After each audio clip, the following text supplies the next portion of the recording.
Hi എല്ലാവർക്കും എൻ്റെ ചാനലിലേക്ക് സ്വാഗതം. അപ്പോൾ അടിപൊളി ഒരു മുട്ട മസാല ഉണ്ടാക്കിയാലോ. അതിന് വേണ്ടിയിട്ട് സവാള നീളത്തിൽ അരിഞ്ഞു വെക്കുക, അതുപോലെ പച്ചമുളക് നീളത്തിൽ അരിഞ്ഞു വെക്കുക, ഇഞ്ചി വെളുത്തുള്ളി ചതച്ച് വെക്കുക, കറിവേപ്പില മല്ലിച്ചപ്പ് ഇവ ചെറുതായിട്ട് അരിഞ്ഞു വെക്കുക, അതുപോലെ തക്കാളിയും ചെറുതായിട്ടൊന്ന് അരിഞ്ഞു വെക്കുക. അപ്പോൾ ഇതൊക്കെ ഒന്ന് റെഡിയാക്കി എടുക്കട്ടെ.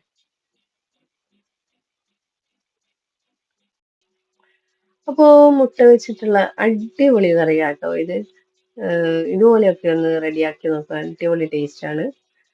ചപ്പാത്തിക്കൊക്കെ അടിപൊളിയായിട്ട് നല്ല ടേസ്റ്റ് ആയിരിക്കും. അപ്പോൾ ഒന്ന് ട്രൈ ചെയ്ത് നോക്കുക ഇതുപോലെ.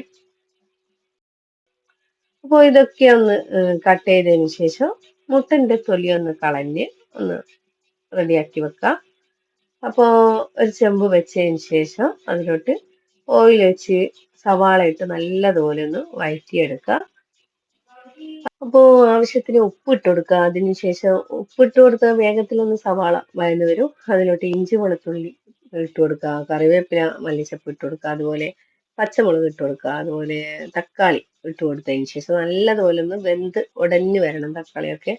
അപ്പോൾ അതിനുശേഷം മഞ്ഞൾപ്പൊടി ഇട്ട് കൊടുക്കുക, പിന്നെ തിളച്ച വെള്ളാട്ടോ കുറച്ച് ഒഴിച്ചു കൊടുക്കുന്നത്, അതും ഇട്ട് നല്ലതുപോലെ ഒന്ന് മിക്സ് ചെയ്തെടുക്കുക. നല്ലതുപോലെ യോജിപ്പിച്ചതിന് ശേഷം അതിലോട്ട് മുളക് പൊടി ഇട്ട് നല്ലതുപോലെ യോജിപ്പിച്ചെടുക്കുക, അതുപോലെ മല്ലിപ്പൊടി ഇട്ട് കൊടുക്കുക.